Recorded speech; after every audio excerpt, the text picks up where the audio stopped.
Fala pessoal, estamos aqui com o Endrick Machado, é um cara que eu admiro bastante aqui, vocês vão saber um pouco mais da história dele nessa nossa próxima hora aqui juntos, né? Já falo com o Endrick há muito tempo sobre empreendedorismo, né? Desde a época aí da Ponto também, e eu conheço a história dele, eu acho que a oportunidade aqui é vocês conhecerem também, né? Então é de founder para founder, a ideia é a gente falar, fazer um bate-papo, né? Sobre tua carreira, história, aprendizados, se puder vincular com dados e vendas, melhor ainda, né? Então acho que é um pouco dessa ideia, mas primeiramente obrigado. Para quem não conhece o Hendrik, ele é um founder da Ponto Mais, empresa a qual ele vendeu, né? Que chegou aí a bater mais de 30 mil clientes, mais de 100 milhões de reais de faturamento aqui de Curitiba. Então, é um mito aí da região, então estamos com ele aí. Obrigado pelo tempo. Bom, imagina, prazer falar contigo, prazer contribuir com esse episódio aqui para a gente contar um pouquinho dessa história. Espero que possa inspirar aí bastante gente também, para que a gente possa cada vez mudar mais o Brasil e ajudar o Brasil a andar cada vez mais para frente. E a parte do mito eu deixo para você, É, aí tem exatamente. muita coisa para construir ainda. Boa, então vamos lá, vamos começar bem do começo, assim, eu acho que a boa parte que a gente vai falar sobre a tua jornada na Ponto, né, jornada de muito sucesso, mas eu queria que você faça a tua carreira primeiro, assim. Começo da jornada, sei que você tem uma carreira não linear, assim. Uhum. Então, se puder falar pro pessoal um pouco da onde que você veio, assim, qual foi a tua história. Boa, vamos lá. Cara, eu sou um filho da terra, criado na roça. Morei na roça até os 14 anos de idade. Aqui próximo de Curitiba, nada muito longe. E com 14 para 15 anos de idade, eu tive que sair da casa dos meus pais, porque onde a gente morava, a escola ia até a oitava série na época, hoje nono ano, né? E aí acho que foi a primeira grande mudança de vida, assim, sair da casa dos pais, vim morar com parentes na cidade, né? Lá a gente falava, ir embora para a cidade, para continuar os estudos e entender que carreira eu queria seguir. E acho que rapidamente, com 15, 16 anos, eu comecei em técnico em contabilidade, então fiz o técnico, depois fiz graduação, então sou formado em contabilidade. Comecei minha vida profissional atuando em escritórios de contabilidade aqui em Curitiba. E rapidamente, eu passei por dois escritórios só, mas rapidamente nesses escritórios eu crescia muito rápido. E eu conseguia rapidamente chegar numa posição onde era o dono e depois era eu.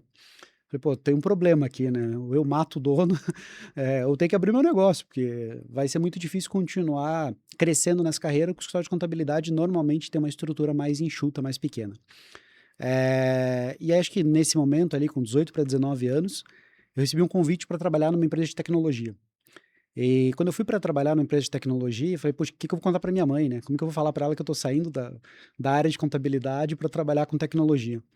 E o que consegui justificar foi porque era uma empresa que produzia e desenvolvia software para contabilidade e para ERP.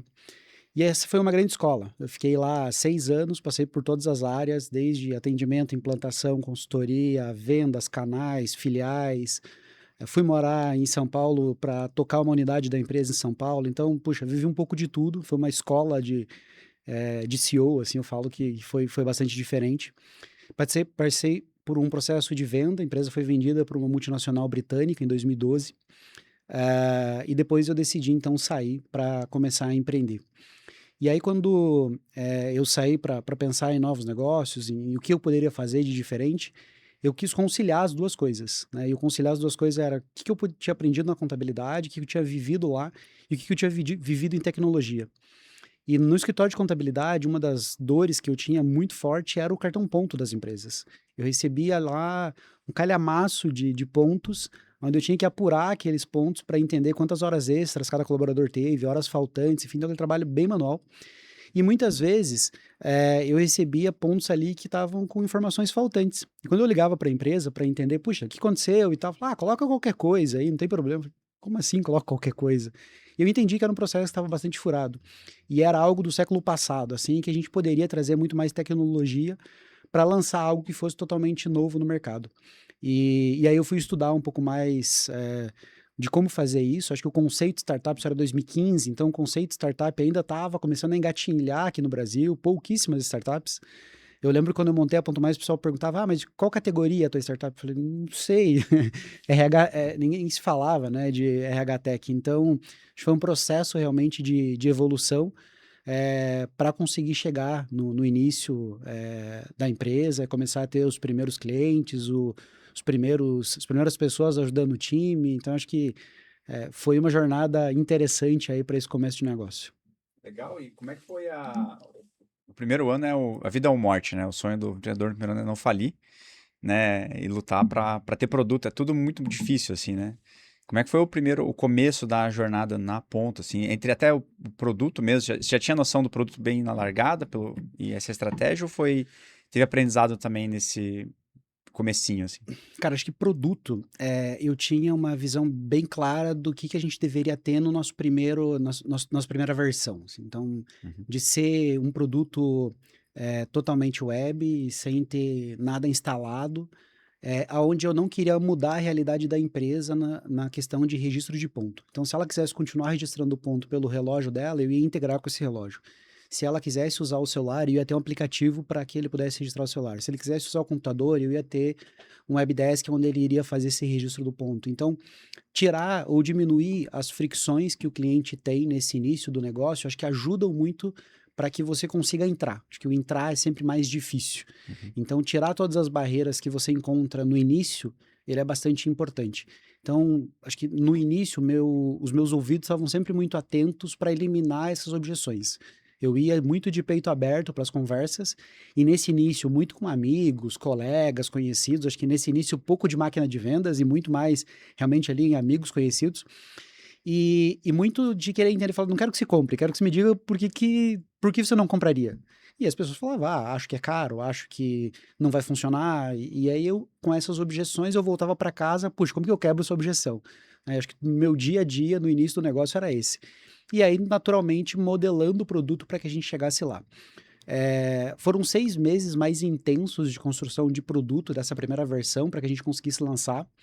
A gente lança a primeira versão numa visão bastante clara do que a gente queria atender, mas a gente não encontra de primeira esse produto market fit, assim, a gente tinha uma visão, Patrick, de puxa, vamos atender primeiro as empresas que têm uma jornada de trabalho mais simples, que é uma jornada de escritório, aquela jornada de segunda a sexta, sábado e domingo é folga, então eu não tenho regimes de revezamento, eu não tenho escala de trabalho, é um processo mais simples, né? E a gente partiu para esse caminho. E quando eu comecei a falar com alguns amigos, assim, rapidamente, falar, puxa, você não vai conseguir fazer isso, porque quem tem as dores é quem tem escala de trabalho, é quem tem umas jornadas mais malucas. Falei, não, mas eu vou tentar. E aí, assim, 3 meses de tentativa, eu vi, pô, eu comecei a perder muito negócio porque eu não tinha isso. E acho que foi uma das coisas que eu voltei para a prancheta rápido, assim. Falei, bom, gente, precisamos criar isso no produto de uma forma que fique simples, que fique fácil, que as pessoas entendam, porque de fato eu tenho pegado muito mais apetite das pessoas quando precisa desse tipo de funcionalidade. Então, naturalmente, o produto ele também vai se moldando pela necessidade do mercado. O que você não pode deixar é fazer com que o cliente eh, molde todo o teu roadmap, Roadmap. né? Uhum. Então, quando você não tem essa clareza do que você quer desenvolver como produto e deixa com que sempre o cliente determine, cada cliente é diferente, cada cliente tem o seu negócio, cada cliente tem a sua realidade. E aí, naturalmente, isso vai levar a ter um software sem identidade. E ter um software sem identidade será um problema no futuro. Eu sempre falo, para criar não é difícil. E ainda mais hoje em dia, com o IA, enfim, acho que o desenvolvimento está cada vez mais fácil. Mas a manutenção é sempre complexa.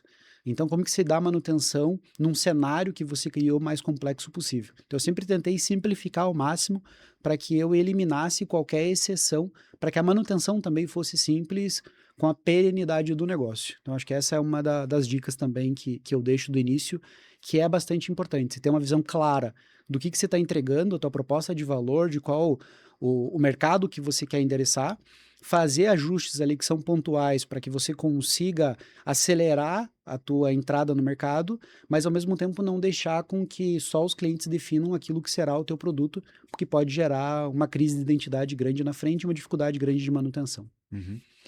O negócio vai se moldando com o tempo também, né? Então, eu sei que você mudou, a gente falou sobre isso já no passado, estrutura de time, perfil de pessoas muito ao longo da fase da empresa, né? Porque Sim, a empresa precisa de perfis e pessoas diferentes a cada etapa, assim. claro. Como é que foi o primeiro time que você montou? O que ele tinha? Quais foram os acertos? Quais foram os erros, assim? Eu sei que você estava bastante à frente também, bem, além de tudo, do comercial, né? Nesse Aham. momento aí. Cara, pô, comercial foi a última área que eu saí, assim, então Uhum. sempre tive muito próximo, acho que por alguns motivos, assim, primeiro a afinidade da área, uma área que eu gosto, É uma área que me identifico, uma área que eu consigo ajudar mais. E segundo, porque, pô, é onde entra o dinheiro, né? Onde faz o negócio crescer, onde a empresa cresce. Então, pô, preciso estar ali para, principalmente nesse início que você está contando ali o dinheiro, está vendendo almoço para comprar janta, né? Então, você precisa estar sempre atento. Acho que o primeiro time, Patrick, assim, que eu trouxe, acho que de volta, assim, o que eu tô falando aqui não necessariamente é a cartilha, é o que tem que ser feito, é o que deu certo para mim em um determinado momento da vida. Então, não sei até se hoje, se fizesse da mesma forma, daria, né? Mas contar um pouco da história. Acho que no início, o meu objetivo foi trazer pessoas muito operacionais, assim, que sentassem e me ajudassem a fazer aquilo que eu queria que elas fizessem. Então, eram pessoas ou um perfil de pessoas que não precisava pensar muito, assim, não queria pessoas ultra conhecedoras do tema ou que já tivesse vasta experiência, não. Acho que o início era muito gente com vontade de querer construir algo, assim, puxa, vou fazer acontecer junto aqui, vou trabalhar para um negócio novo que está começando. Então, no início eu não fui atrás de gente que já tinha experiência com startup, eu não fui atrás de gente que tinha experiência no meu negócio. Cara, foi muito de assim, puxa, eu tenho uma vaga aqui para tal coisa, eu tô pagando tanto. Puxa, vinha lá, algumas pessoas se candidatavam, eu entrevistava essas pessoas e falava, puxa, acho que essa pessoa aqui tem uma chance de desenvolvimento maior, acho que é uma pessoa que vai se adequar mais com o perfil e com a cultura do que eu espero para o negócio. E eu acho que esse tema de cultura ele é bastante relevante. Então, trazer as pessoas que façam sentido naquele momento do negócio.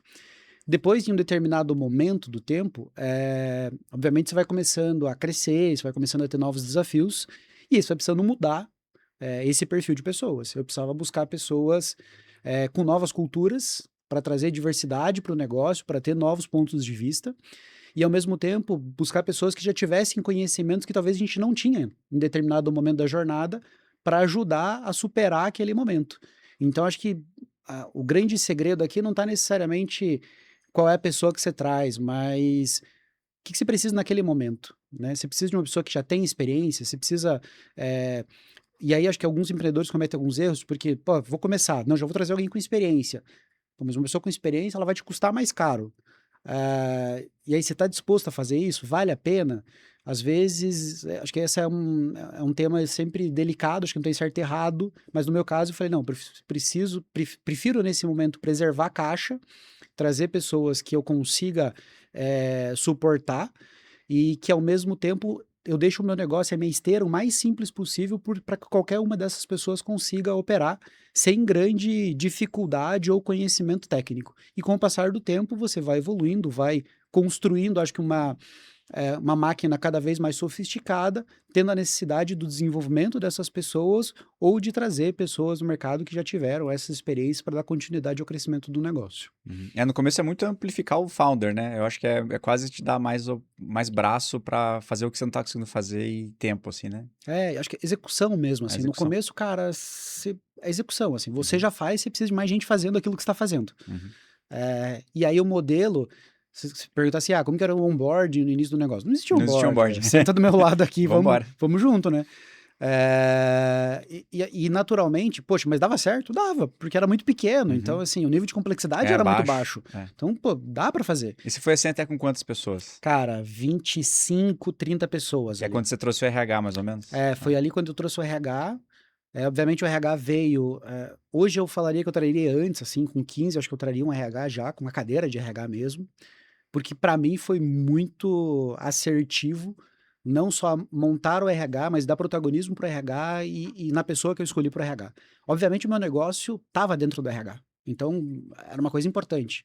É como na Driva você não tiver uma pessoa que respire vendas, dados, assim, não faz sentido, é um negócio que você faz, né? Então acho que esse é o meu. Esse foi o meu olhar, assim. E acho que uma outra coisa que fez com que eu fizesse essa mudança foi quando eu percebi que eu não estava conseguindo sofisticar ou melhorar a minha máquina. A minha máquina ela estava só sendo replicar o Founder. Era só fazer mais do que eu fazia. E fazer mais do que eu fazia, chegou um determinado momento que ele ficou limitado. Eu precisava começar a fazer mais coisas. Não era mais, eu precisava ter tempo para fazer mais coisas e eu já não conseguia mais ter esse tempo. E quando que eu percebi isso, e talvez alguns que estejam nos ouvindo se identifiquem. Cara, eu trabalhava assim muito, chegava na sexta-feira, eu estava esgotado, mas esgotado no sentido de, pô, trabalhei muito, Não, o negócio eu estava feliz, mas eu estava esgotado de trabalhar muito mesmo, cansado. E eu comecei a parar e pensar, falei, puxa, o que eu fiz essa semana? E quando eu comecei a fazer essa análise, Patrick, eu entendi, cara, que eu estava apagando incêndio. Assim, eu não estava construindo nada, eu tava ali resolvendo Uhum. coisas do dia a dia que se eu não tivesse, não seriam resolvidas e a empresa não ia andar para frente. Uhum. E aí foi uma hora que, assim, me deu um estalo, e esse estalo foi uns 6 meses, não foi Uhum. algo Não do. foi no instalo Não, imediato, assim. não foi, né? E acho que isso. A gente sempre fica nessa de, o insight, cara, não é, assim, o processo ele é evolutivo. Então, acho que foram 6 meses aí para eu entender e falar, poxa, eu preciso delegar mais coisas que estão comigo, trazer perfil de pessoas que consigam é, abraçar algumas atividades que estão comigo para que eu tenha tempo de pensar em novas coisas e dar os próximos passos da companhia, senão a gente vai ficar limitado a esse tamanho. E, e acho que isso teve uma coisa importante, eu falo isso em todo lugar que eu vou, Patrick, porque foi uma coisa que mudou muito para mim mesmo, que foi delegar para mim era uma dor muito grande. Imagino. Para todo founder, acho que no fim do dia, né? Porque É, tá executando com excelência, você sabe exatamente o que você quer, do jeito que você quer, e você consegue fazer ainda, né? exatamente. E eu tinha uma questão no delegar para mim que era muito a minha incompetência. Então, assim, se eu tô delegando para você é porque eu não consigo, porque eu não tô conseguindo fazer, então eu tô delegando. Então era muito, internamente eu me entendia muito como, pô, tô sendo incompetente por não tô conseguindo dar conta disso e tô tendo que delegar. E quando eu entendi que o delegar é você acreditar no desenvolvimento do outro e na capacidade dele fazer, é muito menos sobre a tua incompetência, cara, isso mudou pra mim, assim, é como se o dia tivesse cinzento e as nuvens saíssem, assim, falei, puxa, clareou absurdamente. E aí foi quando realmente eu comecei a fazer cada vez mais disso, a delegar cada vez mais, a acreditar muito mais no outro. É, eu acabei, assim, com microgestões no negócio, então realmente de dar autonomia para as pessoas. Algumas coisas deram certo, outras nem tanto, então a gente vai aprendendo necessariamente com o caminho. Mas isso mudou drasticamente, assim, foi uma virada de chave enorme na companhia entre o que a gente estava fazendo para o que a gente começou a fazer. Então passa muito pela liderança, né? Acho que isso, quando eu converso com outros founders, eu vejo que a gente tem uma característica sempre de falar, puxa, o mercado, da economia, do time, do produto, do concorrente, mas muitas vezes a gente tem que ter esse olhar mais para dentro de nós mesmos, né? De olhar e falar, puxa, o que que eu preciso fazer diferente? O que que eu estou fazendo que talvez esteja limitando o crescimento do meu negócio? O que oportunidade eu estou deixando de capturar nesse momento que a gente está passando? Eu vejo muito o mercado como um rio, assim. E eu falo que, como um rio, a corredeira não para. Ela muda uma hora ou outra, mas ela não para. Então você tem que estar muito atento em que momento do rio a gente está, para poder tomar as decisões corretas. O timing ali das coisas eu acho super importante. As pessoas me perguntam muito: você lançaria ponto mais hoje? Hoje não faz sentido. O Uhum. timing passou, foi aquele timing. Então, acho que o timing das coisas é importante. Em que momento você está fazendo, que tipo de tecnologia você está trazendo para dentro do negócio, que tipo de pessoas está trazendo, que tipo de cliente. Eu acho que isso é bastante importante para o sucesso que você quer do negócio pela frente. Legal. Empreender tem a ver com time, tem a ver com tomar risco, né? E uma coisa você me corrija se eu estiver errado, assim. Quando você lançou a Ponto, lá no comecinho, bem, não estava nada pacificado legislação e tudo mais, assim. É quase que o Uber, assim, né? Você lança o produto antes da lei, assim, e ainda mais falando de CLT e esse tipo de coisa, eu imagino que é um desafio. Como é que foi isso para vocês e como é que qual que foi essa jornada de vocês como founders, como founder, né? Tocando um negócio com esse grau, talvez ao mesmo tempo que é uma oportunidade, é um risco, né? Fala um pouco disso aí pra gente. Cara, é isso mesmo. E às vezes eu acho que eu até fui um pouco inconsequente, assim. É mesmo? Mas, por um outro lado, eu já ouvi algumas vezes essa frase e eu acredito um pouco nela. Às vezes você não consegue inovar se você não quebrar algumas regras, né? Você fica muito limitado ao modelo que já é existente. E o que a gente estava fazendo, né, o que a gente lançou, ela era uma parte cinzenta da legislação. E a gente sabe, a legislação trabalhista no Brasil, ela é complexa. Em 2015 ela não era diferente, ela talvez era ainda mais complexa. Então a gente nasce numa zona onde não se falava que não podia, mas também não se falava que podia. E na legislação trabalhista, precisa estar explícito que as coisas podem ser feitas, senão você está fazendo algo que teoricamente é incorreto. O que a gente acreditou naquele momento? A gente acreditou que a tecnologia ela estava mudando os negócios. Então a gente via exemplos, como você acabou de falar, do Uber, a gente tinha aqui em Curitiba o próprio exemplo da Contabilizei. Inclusive, a gente ficava no mesmo coworking, e um dia eu batendo um papo com o pessoal lá, eu até perguntei isso pra eles. Falei, cara, mas vocês estão num lugar onde, pô, os contadores aí estão brigando com vocês e tal, como é que vocês veem isso? A legislação não é muito clara se pode ou não pode fazer o que vocês estão fazendo. E acho que eu ouvi, assim, de 2 ou 3 pessoas de lá de, puxa, a gente está muito num objetivo de, se o produto for bom, se a gente conseguir trazer clientes, a legislação vai mudar, porque a gente não está fazendo nada errado. Pelo contrário, a gente está ajudando cada vez mais a população. E o Uber também tinha essa mesma pegada. E eu falei, cara, eu acho que é isso, assim, eu acho que é realmente você tá. A legislação não permitia porque não existia tecnologia na época que permitisse. Agora que existe tecnologia, a gente tem que começar a fazer para que a gente mude a legislação posteriormente. Isso aconteceu depois com o mercado de benefícios, isso aconteceu com N Com N mercados. mercados, mas com a pandemia depois. Exato. Então, 2015 a gente lança área cinzenta. Eu contrato um parecer jurídico na época, Uhum. porque falei, cara, eu preciso ter um crachá aqui para botar para as empresas que vão me perguntar sobre isso. Eu tenho que ter muita segurança para falar disso, para não passar uma insegurança ou fazer com que o meu cliente corra risco. Então, esse foi um primeiro passo que a gente deu. E em 2017, então já 2 anos depois, há uma primeira reforma trabalhista no governo Temer, aonde ele traz um tema bastante importante para a gente na época, que passa a valer como lei os acordos entre empresa e empregado, sem a necessidade da anuência do sindicato ou de qualquer órgão de categoria. Então, o que a gente começa a fazer a partir de então? A gente começa a orientar o nosso cliente a colocar no contrato de trabalho que o registro de controle de ponto é feito de maneira online. E isso resolve todos os nossos problemas. Inclusive, antes disso, a gente já teve fiscalizações do Ministério do Trabalho ou ações onde a gente foi arrolado no processo, onde a gente nunca teve problema, né? Então, nunca houve um questionamento do juiz de, mas esse formato não é aceito. E aí, de fato, só depois da pandemia, já em 2021 para 2022, é que vem a legislação que, de fato, nos coloca lá como uma categoria de forma de registro de ponto. Mas se tivesse esperado 2021 para lançar a empresa, não ia ter. Eu não lançaria, talvez porque naquele momento, quando eu lancei, Patrick, assim, eu não sou a primeira plataforma de ponto online do Brasil. Quando a gente lançou, já existiam 3 ou 4 que faziam isso aqui. Mas faziam de uma forma muito amadora. E é uma coisa que eu brincava já na época com o meu time, falava, pô, se a gente perder para esse pessoal aí, a gente tem que mudar de profissão, assim, porque a gente vai fazer um negócio que seja muito melhor. Então já existia. Em 2022, a gente tá falando de mais de 200 players que já faziam o que eu fazia. 200 players? Exatamente. Então, assim, naquele momento o time já tinha passado, né?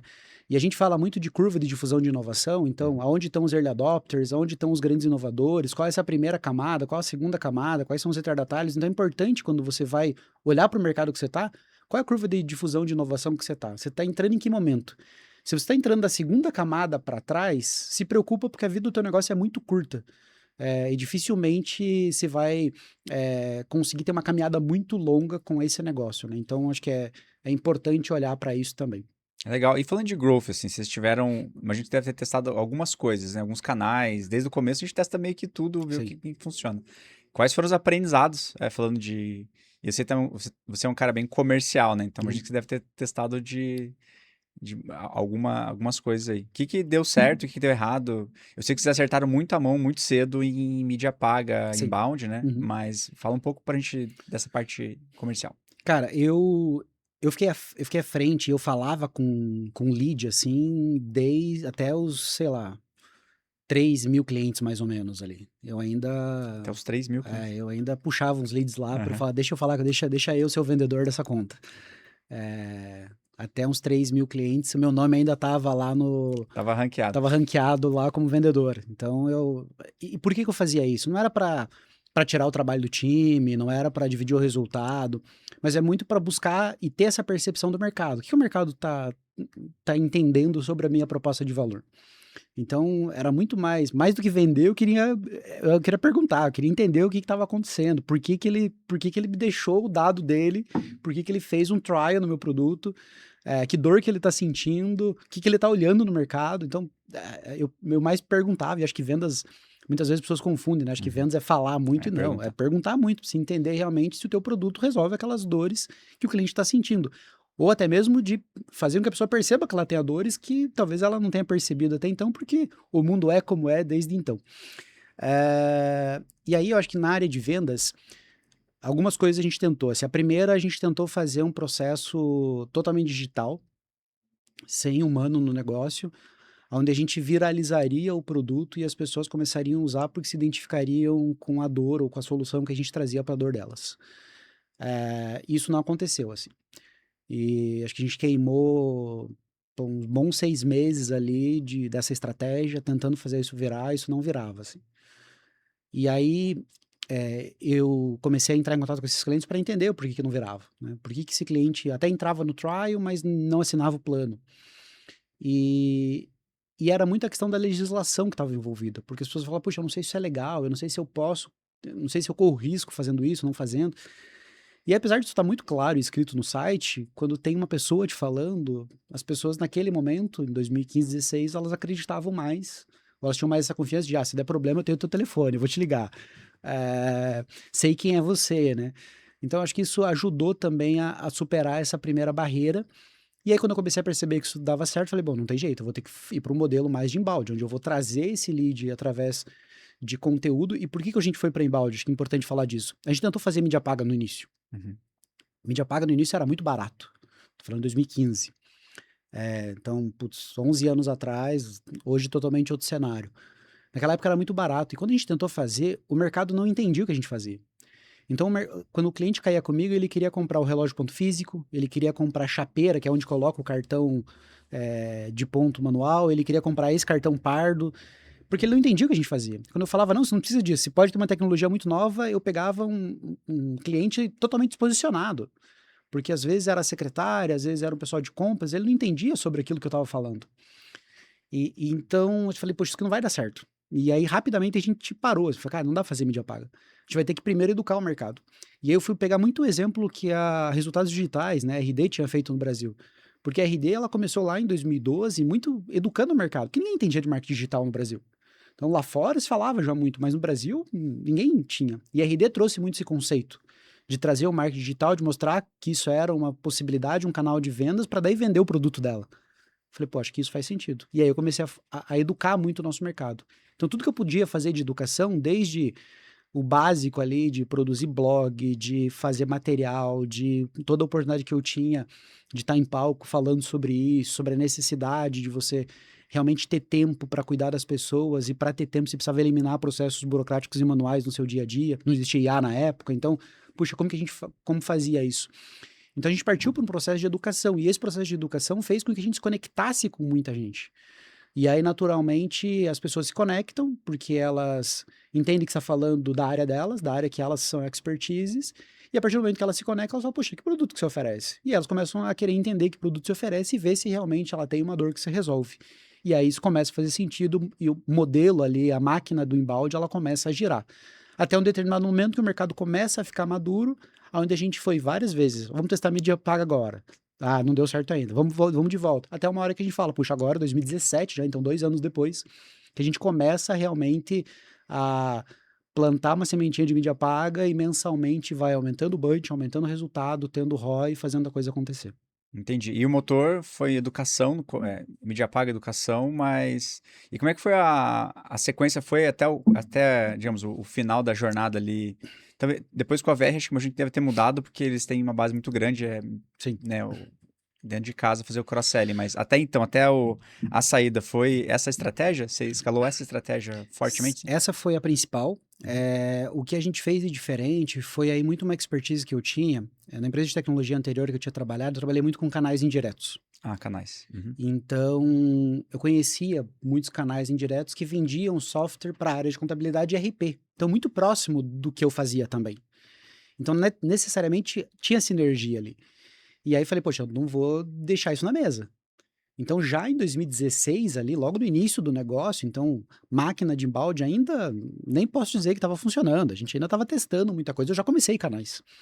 Mas eu comecei muito por essa questão, eu já tinha contato de muito canal. Então, eu comecei a falar, ativar esses canais de volta. Falei, puxa, ó, deixa eu te mostrar a solução que a gente criou. Fazia sentido, conectava, eu entrava como segunda, terceira marca desse canal, quarta marca desse canal, mas para eu começar a ter atividade e começar a entender também qual era a demanda do canal, o que ele trazia de demanda, para eu também começar a necessariamente modelar o meu negócio. O canal representou, desde o início do negócio até dias atuais, 15% da receita da companhia. Então, ele nunca foi mega expressivo, mas também não foi inexpressivo. E ele me ajudava muito a trazer uma visão diferente de várias regiões, né? A gente sabe, a gente tem um país em dimensões continentais com diversas culturas. Então, naturalmente, vender uma solução em Curitiba é diferente de vender uma solução em São Paulo, que é diferente de vender uma solução no Rio Grande do Sul, que é diferente de vender no Nordeste e no Norte. Então, quais são as características que eu preciso? O que está acontecendo naquela região que eu posso conectar com o discurso que eu estou falando ou fazendo nesse momento? Então, essa regionalização eu acho importante. E eu acho que a gente se torna mais assertivo quando a gente passa a observá-la. Então, acho que desde o início, canais também foi algo que eu movimentei na companhia. No início comigo, até um dia que eu falei, poxa, eu não estou dando conta mais, preciso trazer uma pessoa. Coloquei uma pessoa.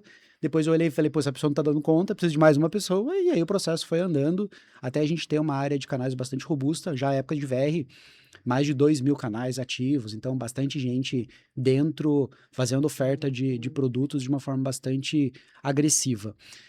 Eu acho que uma das minhas frustrações já, né, no modelo VR, já quando a gente já tinha feito a venda, eu estava no meu processo de earnout, foi não conseguir aproveitar de fato a base da VR para vender mais do produto da Ponto. É, tinha muita sinergia, naturalmente, você falando de duas soluções de RH, né, benefícios e controle de ponto, mas é, é bastante difícil dentro da organização você conseguir arquitetar isso, né? Existem muitas vontades, existem incentivos Incentivos, né? diferentes, então E a máquina é mais lenta, a daí máquina é mais lenta, a gente tinha lá diretorias específicas, então quem cuidava de estabelecimentos comerciais era uma diretoria que não era a minha, então precisava convencer o diretor de estabelecimentos comerciais para eu poder vender o produto dentro da carteira dele. Então, acho que é muito mais difícil, assim, e na conversa que eu tenho com os empreendedores que tiveram a oportunidade de vender o seu produto dentro da carteira de outros, sempre tem muitas dificuldades, assim, tem poucos cases aí de sucesso. Então, naturalmente, essa máquina foi se movimentando, mas a gente sempre usou muito educação, inbound marketing, canais, mídia paga. Acho que sim, foram os principais motores que fizeram com que a gente chegasse a mais de 30 mil clientes. tem uma questão de estratégia que você, até uma vez você já falou pra mim isso, que é você tinha muita clareza já, quase desde assim, primeiros anos, assim, da estratégia do negócio, o perfil de cliente, esse tipo de Uhum, coisa, tá muito claro a estratégia. O como fazer é mais ou menos o que vocês tinham, estavam correndo atrás ali. uhum, E eu sei que uma das estratégias era não vender para empresas grandes, uhum. né? E é meio que, às vezes é meio contraintuitivo para quem é founder, que fala assim, cara, vamos vender, vamos lá, vamos pintou uma conta aqui, um key account, a galera fica doida querendo, né, converter. Eu sei que você já disse não para contas muito grandes, assim. Fala um pouco desse racional, até porque isso para quem é founder, a gente aprende errando, assim. Estratégia é saber falar não, né? E a gente às vezes fala muito sim. É um baita desafio, né? Falar não, principalmente quando a gente fala de trazer dinheiro para dentro do negócio. Mas, de volta, eu acho que, assim como eu falei em produto, que não é difícil criar e sim é difícil dar manutenção, o cliente grande eu percebo a mesma coisa. Não é difícil se trazer. O difícil é como que você mantém esse cliente. Porque ele vai demandar uma quantidade de necessidades muito grandes e que talvez você não tenha capacidade de entregar naquele momento. E essa sempre foi o meu drive quando eu recusava grandes contas. E não significa que a gente não vendia para grandes contas. A gente tinha empresas com mais de 15 mil funcionários usando nossa solução. Mas em que momento se traz essas determinadas contas? Então, no início do negócio, eu lembro, Patrick, a gente estava com 3 mil colaboradores na base, contando todos os nossos clientes, e a gente teve a oportunidade de vender para uma empresa que tinha 40 mil colaboradores. Uma empresa. Uma empresa. Quando todo mundo olhou para aquilo, naquela época todo mundo eram, sei lá, 8 pessoas, 10 pessoas que a gente tinha no time, todo mundo falou: caramba, vamos É bater a isso. meta dos 2 anos seguintes aí, né? Vamos estourar a boca do balão. E era uma autarquia, então tinha um processo de edital, e eu li o edital. E quando eu li o edital, pô, 80% das coisas a gente atendia, mas tinha 20% que a gente não atendia e que me daria muito trabalho. E eu sei que ela me exigiria uma série de outras coisas logo em frente. E eu acho que a decisão ali naquele momento foi muito olhando para a proposta de valor que a gente tinha colocado na companhia. E essa proposta de valor é o que guia a minha estratégia e que fez com que eu tivesse muita clareza desde o início. E a proposta de valor ela estava muito relacionada a não entregar um software de ponta, mas entregar uma experiência para o cliente que fosse além da experiência que ele tinha e que principalmente eu trouxesse tempo para que ele pudesse dedicar o tempo dele para desenvolver pessoas, para realmente cuidar do capital humano da companhia, porque é nisso que eu acredito que faz com que a companhia cresça. Tanto que fez com que a Ponto Mais crescesse, quanto eu acredito nas demais empresas. É o olhar mais próximo do capital humano. E eu acho que como founder, a gente olha para o mercado, a gente olha para produto, a gente olha para o cliente, e o time acaba ficando ali num segundo momento. E eu acho que a gente tem que trazer esse protagonismo maior para o time. E quando eu olhava para essa empresa, eu falava, puxa, eu não vou conseguir entregar essa proposta de valor. Eu vou entregar um software de ponto. Eu não vou entregar a proposta de valor. E se eu não vou entregar a proposta de valor, eu tô me vendendo e dizendo que a estratégia não é importante. Ou que a cultura que eu tô criando não é importante.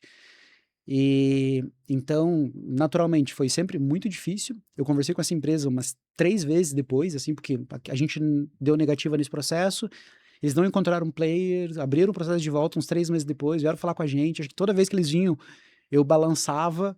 Eu falava, cara, não, porque apesar de naquele momento eu entender exatamente o que faltava para atender a necessidade deles, eu sabia que iam criar novas necessidades.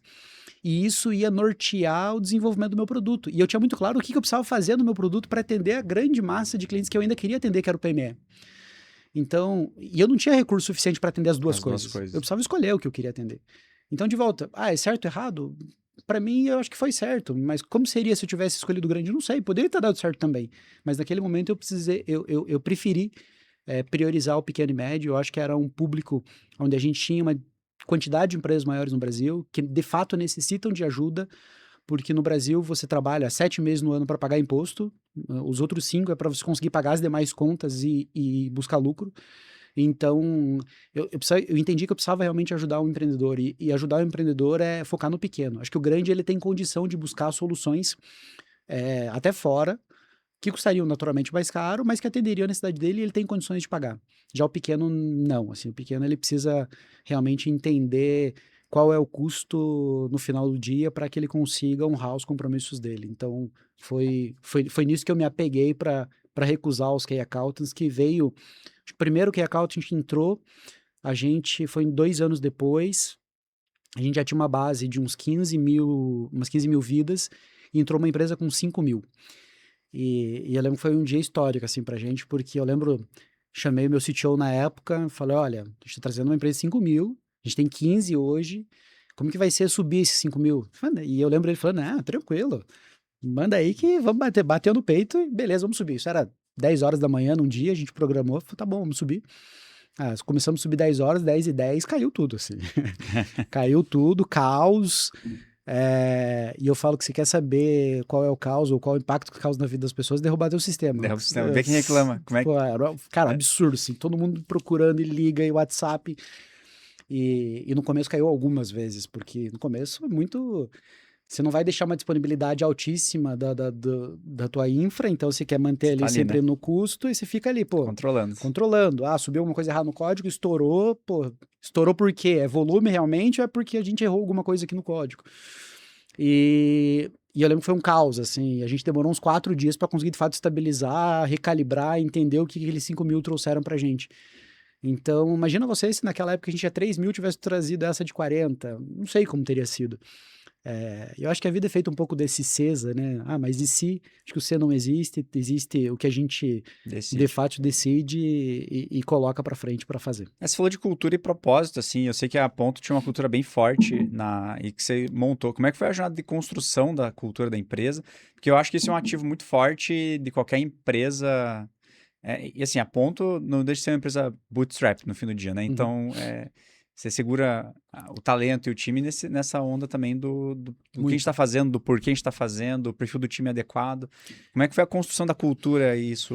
Cara, muito, assim, eu acredito piamente, assim, em cultura, sou um dos defensores, falo muito disso no mercado, dou algumas mentorias sobre isso, e eu acho que se me perguntassem qual foi o sucesso da Ponto Mais, eu diria que o investimento em cultura. Assim, isso fez com que a gente conseguisse ter sucesso. Aliado a um monte de outras coisas, mas assim, a cultura, para mim, ela tem um papel bastante relevante.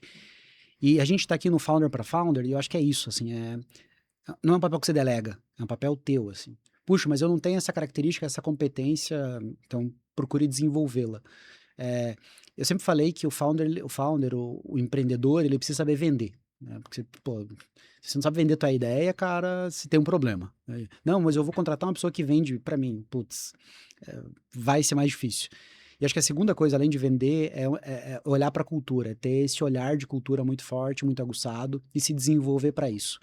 No meu caso, é, na época, quando eu comecei a Ponto Mais, como te falei, lá foi 2015, então, cara, existia, sei lá, no Brasil, quase literatura zero do negócio, poucos cases para se inspirar no Brasil, a gente falava de pouquíssimos negócios. E aí, na época, abriu uma turma de pós-graduação nessa onda de falar de startup na PUC. Então o pessoal abriu e falei, cara, eu vou fazer esse negócio, porque eu preciso entender mais sobre isso, sobre esse negócio que eu tô abrindo, né? E aí, acho que numa das primeiras aulas que eu tive na PUC, eu fui apresentado a literatura do Simon Sinek. E o Simon Sinek é um dos caras, talvez, para mim, assim, mais relevantes no tema de cultura. É, e eu me deparei com uma obra dele do Comece pelo Porquê, Uhum. que traz muito o conceito do Golden Circle, né? De você não falar necessariamente do que você faz, nem do como você faz, mas principalmente do porquê você faz. E ele traz, nas palestras dele, vários exemplos disso. E aí, acho que eu me apeguei muito nisso, cara. E eu falei, vou trazer isso pra nossa cultura, assim. Eu vou montar a empresa em cima disso. Do porquê. Do porquê. E acho que a primeira coisa que a gente fez foi criar um canvas. Então, pô, pegamos lá Business Model Canvas, proposta de valor, de, escrever, de falar, cara, é isso que eu quero fazer. E conectei depois esse porquê. E aí todo mundo que chegava na companhia, cara, tinha uma sabatina minha disso, assim. Eu falava disso, assim, de manhã, tarde e noite, assim. Várias vezes. Várias vezes. E em comunicação tem um lema, né, que Repetição, né? quando o outro começa, quando você tá cansado de falar, é porque o outro começou a entender. Então, cara, a gente falava muito sobre isso. Desde o início. Claro que no início você acaba tendo que fazer outras 1001 coisas, mas eu sempre levantei muito essa bandeira. Até essa bandeira ser meu principal trabalho. Eu diria assim, quando a gente estava já mais de 150 colaboradores, meu trabalho era só falar de cultura. Eu não cobrava mais indicador, eu não fazia reunião de liderança. Quem fazia reunião de liderança eram meus líderes, eu não participava mais. Então, eu estava olhando para frente, para qual que era o nosso objetivo, o que a gente ia fazer daqui 2, 3 anos, e cultura. E acho que uma coisa que é bastante importante, além de conectar esse porquê, é qual é o exemplo que você coloca no dia a dia. Cara, o exemplo arrasta absurdamente. Então, o que você tolera se torna de fato a cultura dentro da companhia. Então, se você vê alguém chegando atrasado e você tolera, isso passa a fazer parte da tua cultura. Se você não tolera, pô, isso passa também a fazer parte da tua cultura. Então, acho que a forma com que você faz as coisas é super importante. Desde o início, eu me coloquei muito nesse lugar de eu vou ser o exemplo do que será a nossa cultura. E acho que tem várias coisas que a gente fez muito assertivas, assim, na cultura. Uma delas, que eu gosto bastante de falar, eu levantava todo dia da minha mesa e passava cumprimentando todos os colaboradores. Então, todo dia lá, pegava na mão, dava bom dia e tal. E por que eu fazia isso? Primeiro, para as pessoas sentirem que eu estava próximo delas, que elas de fato importavam. Quando a gente vendeu, a gente estava com 340 colaboradores. Eu sabia o nome de todo mundo, eu sabia pelo menos ou o nome do cônjuge, o nome do pet, ou onde em que bairro a pessoa morava. Eu sabia alguma coisa da vida dela. Eu buscava ter essa conexão com as pessoas, porque eu acho que isso fazia bastante diferença. E naturalmente, quando eu fazia esse tour e cumprimentava as pessoas, o tour ele foi ficando maior, né, com o passar do tempo, eu também já capturava alguma coisa ali. Eu falava, puxa, o Patrick hoje, ele me cumprimentou, mas eu achei ele um pouco estranho. E aí eu chegava na minha mesa e mandava uma mensagem para ele, Patrick, tá tudo bem? Vi que hoje, quando eu passei ali, vi que talvez você não tava muito bem, tem alguma coisa que você queira dividir comigo? E, cara, sempre tem alguma coisa. A pessoa fala, às vezes é uma coisa pessoal e que ela divide, e acho importante você ter esse lugar de acolhimento e de que hoje em dia acho que a gente confunde muito o que é trabalho, que é vida pessoal, acho que não tem mais como dividir, acho que as coisas hoje estão muito conectadas. Mas muitas vezes vinham reclamações de coisas da empresa que eu não sabia. Falava, poxa, aconteceu isso que eu não gostei, ou aconteceu essa tomada de decisão, e eram decisões que eu nem sabia que a gente estava tomando, e aí eu ia entender por que a gente tomou essa decisão, o que aconteceu. Para depois voltar, talvez, para a pessoa falar, cara, a gente tomou essa decisão por causa disso, e entendo que isso pode não ter agradado agora, mas para o futuro da companhia é o que a gente precisa fazer. Ou de corrigir, às vezes, alguma decisão tomada errada. Uhum. Então, acho que ser exemplo de cultura, acho que é importante. E eu acho que o founder ele tem que buscar isso no dia a dia. Ele tem que buscar, com o passar do tempo, fazer essa autorreflexão e entender se ele está sendo exemplo de cultura. Puxa, eu sou exemplo de cultura? As pessoas percebem que a cultura da minha empresa é a minha personificação ou não? Porque se as pessoas descolam isso, te falam, puxa, mas o Patrick não é a cultura da Driva. Ah, o Hendrick não é a cultura da Ponto Mais. Pô, como que você vai cobrar algo que você não está conseguindo fazer? Então, para mim, acho que essa é a primeira coisa que você tem que fazer. Eu preciso conseguir fazer aquilo que eu tô cobrando. Eu preciso conseguir fazer aquilo que eu tô falando. Então, eu preciso ser exemplo disso. Se eu sou exemplo, acho que as coisas ficam mais fáceis e as pessoas conseguem materializar um pouco mais do que eu espero delas. Legal. E falando sobre aprendizados, assim, bom, você teve uma jornada, a gente falou um pouco do começo da jornada, os 2 primeiros anos a gente falou bastante, crescimento, a gente falou, Uhum. e tem um hiato relevante até o teu exit, né? Que foi quando, mais ou menos? Na verdade, a gente se aproxima e tem o primeiro investimento da VR em 2020. 2020 já, achei que Isso. fosse depois até. Não, e aí em 2022, de fato, a aquisição 100% do negócio. E como é que foi essa jornada para você, assim, porque a empresa não deixa de ser um filho também, né? Sim. Para operação e, e é uma jornada de você também construir, gerar valor e passar o bastão e depois fazer o merge. Eu já fiz M&A também no passado, sei Uhum. que é super difícil. A maior parte dos M&As até falham em algum cenário, assim, de capturar sinergia. Sim. E sempre tem a ver com gente, assim, no fim do dia, cultura, processos, né? Como é que foi essa jornada do M&A, pós-M&A? Você sentou em várias cadeiras, é pilotar um barco diferente também?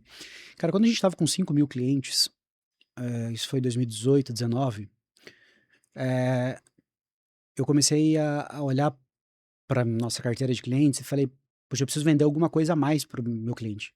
Porque ele já está comigo faz 2 anos, ou 3, usando a solução de ponta, tudo bem, mas ele só vai pagar mais para mim daqui a 1 ano, porque daí eu faço o reajuste do contrato, Ou se contratar ou se mais? ele contratar mais funcionários. Uhum. Então eu dependo muito do crescimento dele para o meu negócio crescer. Então isso é ruim. Para eu vender para cliente novo, cada vez é mais caro vender para cliente novo. Então, e eu já tenho 5.000 clientes na minha carteira. O que mais eu posso vender para ele? E aí o que eu fui olhar é quais áreas, talvez, do RH, do departamento pessoal, talvez também estejam no século passado, como estava o ponto, para eu poder buscar uma inovação para o mercado.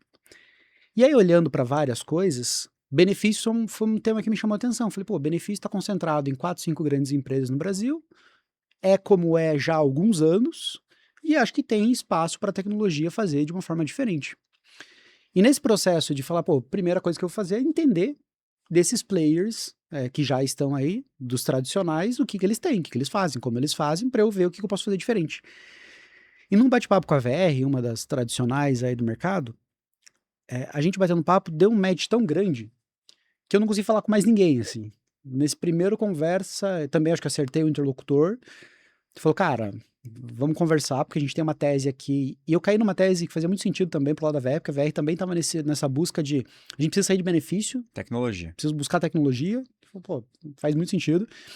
Primeiro a gente começou com uma parceria. Então, pô, vamos fazer uma parceria, vamos tentar vender para o cliente um do outro, vamos ver como que isso vai funcionar. A gente deu os primeiros passos para se conhecer. E acho que a gente se conheceu, acho que a gente tinha os mesmos valores, compactuava de uma cultura próxima. E a gente falou, puxa, na época a véia falou, cara, o que, que você precisa para crescer? Eu falei, pô, preciso de dinheiro. Se tiver dinheiro, eu vou crescer mais.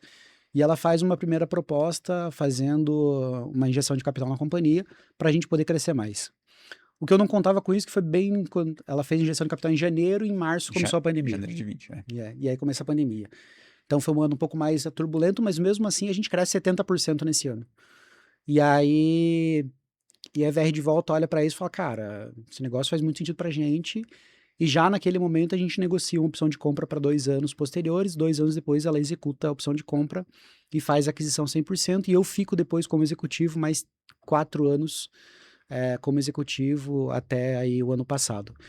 E aí acho que falando dessa experiência, acho que assim, coisas de M&A, né? De não tenha pressa de fazer o M&A, tente fazer com pessoas que você gosta, né? A gente fala muito disso, né? Quando a gente fala de sócios.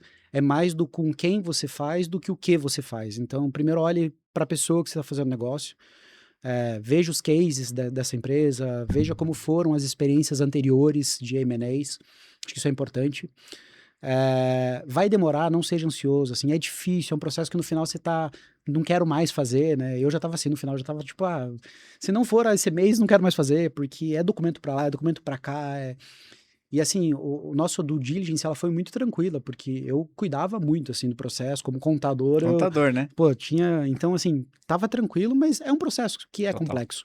Envolvimento com advogados, então, pô, negocia uma cláusula aqui, negocia uma cláusula ali, documento extenso.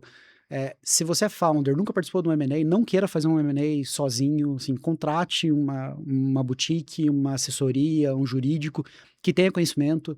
Tem muita pegadinha nesse processo, que às vezes não é por mal, mas é por praxe que é feita, e aí depois, quando você descobre, já foi. Então, eu tinha sido muito brifado nisso anteriormente, então eu trouxe. Custa caro, custa, mas vale a pena. Então, acho que esse é o ponto. E depois, Patrick, assim, já faz quase um ano que eu saí. Cara, há um período de luto depois que você sai, forte. Uhum. Porque imagina, eu fiquei 10 anos numa pegada insana de founder, de liderança, de time, de crescimento, de cliente, Vivendo mesmo. vivendo, e aí no dia seguinte você não tem mais nada, assim. Uhum. Aquela empresa que foi tua não é mais tua, aquele time que era teu não responde mais pra você. E aí você fala, nossa, e aí? E aí? Qual é o saldo disso? Então, eu acho que é um período complexo, acho que de fato é um período de luto, se vive um pouco disso. Uhum. Mas o que fica e o que eu trago muito eu acho que a gente precisa abrir e fechar ciclos, assim, e fechar bem, assim. Eu acho que o ciclo da ponta eu fechei ela de uma forma muito positiva, assim. Ah, mas se você tivesse segurado e vendesse 2 anos depois, pô, teu cedo e volta não existe. Quais decisões você tomou na época?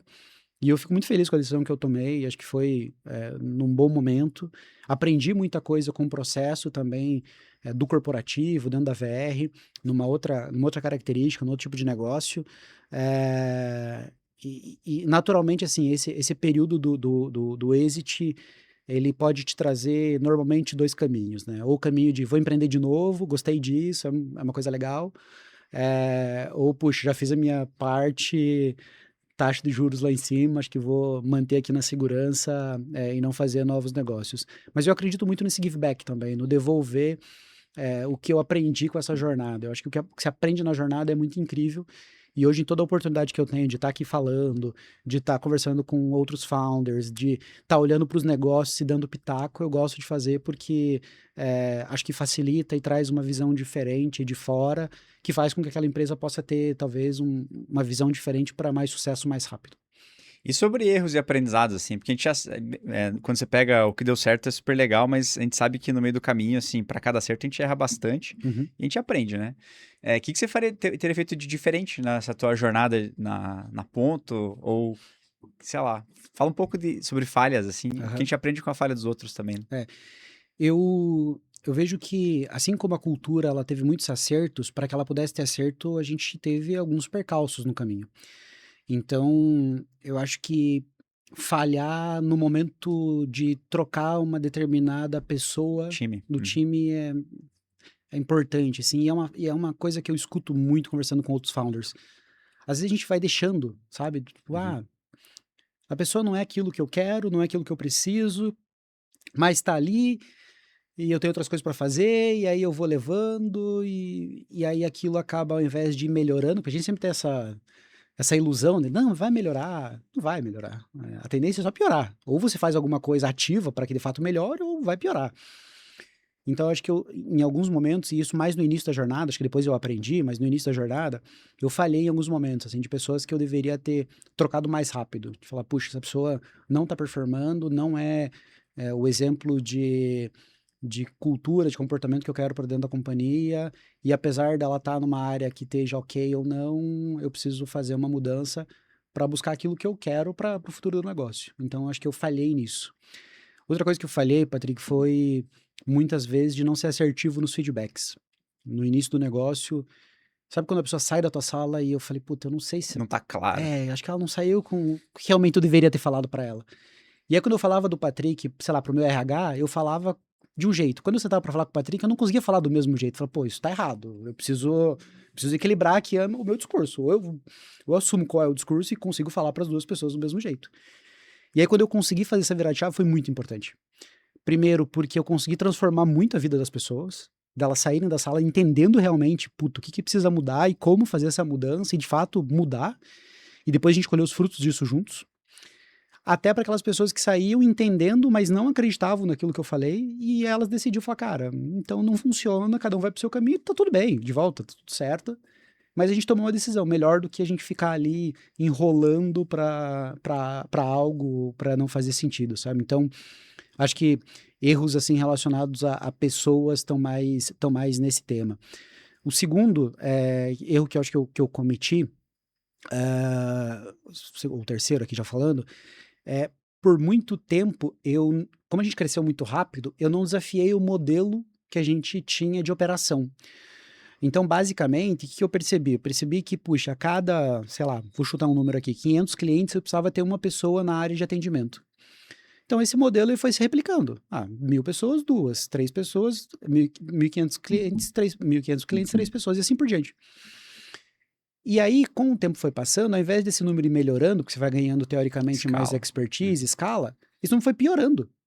Então, ao invés dele melhorar o per capita, ele foi diminuindo. Por quê? Você vai querendo fazer mais coisa, porque vai aparecendo, você vai se distraindo com o passar do tempo. Você vai falando, não, mas seria melhor se a gente fizesse mais isso, mais aquilo, mais não sei o quê. E a tua solução vai ficando mais complexa, então também você vai tendo um processo ali diferente no teu dia a dia. E naturalmente, assim, não tinha IA na época, mas eu deveria ter olhado um pouco mais para processo para conseguir fazer mais com menos.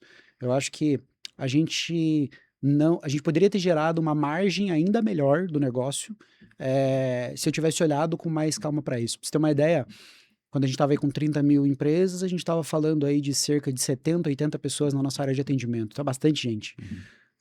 Depois, na VR, a gente conseguiu, já com inteligência artificial, com tecnologia, reduzir o primeiro contato absurdamente. Assim, 92% dos chamados da VR eram respondidos por máquina.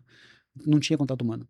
E eu falava, caramba, se eu tivesse feito isso na ponta, tudo bem, um negócio mais complexo, diferente, mas teria trazido uma outra margem para o negócio que talvez eu deixei de olhar. O negócio está funcionando, está dando certo, está gerando margem. Continua. É o primeiro princípio, né? Você tem que olhar e tentar reinventar o que você está fazendo, né? É difícil mesmo. É difícil. Então, acho que isso eu teria feito um pouco diferente também do que eu fiz no passar da jornada como um todo. Mas de volta, acho que todos os erros trouxeram aprendizados importantes. Então, se eu falasse, mas se você não tivesse errado, puxa, se não tivesse errado, não teria tido a percepção que tinha sido um erro naquele momento. Não faz sentido. Hendrik, queria agradecer o teu tempo aí, foi super legal. O que eu queria te pedir, se possível, passa uma mensagem, tem uma câmera aí na tua frente. Se quiser passar uma mensagem para outros founders, assim, uma mensagem final. E é isso, tá contigo aí. Boa. Bom, primeiro, obrigado de volta, cara. Prazerzaço falar com vocês. Sempre que aparece o nome da Drivel, eu gosto de estar envolvido. Acho que vocês fazem um trabalho muito incrível, assim, que mais gente precisa conhecer, precisa olhar com o que é possível fazer, principalmente nos dias de hoje, né? Então, mesmo antes de IA vindo aí, você já olhava para dados de uma forma diferente no mercado. Então, muito legal aí contribuir com essa iniciativa e abrir mais essa oportunidade aqui do Founder para Founder. E falando com o Founder que está nos ouvindo, acho que no dia a dia a gente fala sobre mercado, a gente fala sobre clientes, a gente fala sobre economia. Acho que sempre está muito corrido, acho que sempre está muito difícil, acho que a gente sempre tem motivos externos, seja para o sucesso ou para o fracasso do nosso negócio. Mas o que realmente faz a diferença é o que tem dentro da gente. Então, se conectem muito com o seu autodesenvolvimento, se conectem muito para olhar para dentro de si e perceber quais são os pontos que precisam mudar ou que você precisa fortalecer para que o teu negócio esteja cada vez mais numa rota de sucesso. Acho que isso faz muita diferença, fez muita diferença para mim e tenho certeza que vai fazer diferença para você. Isso aí, obrigado pelo tempo, Valeu. Obrigado aí pessoal que está acompanhando a gente, no episódio aí do Founder para Founder. E é isso. Valeu, galera. Um abraço para vocês e até a próxima. Isso aí, pessoal. Boa. Valeu. Valeu. Obrigado,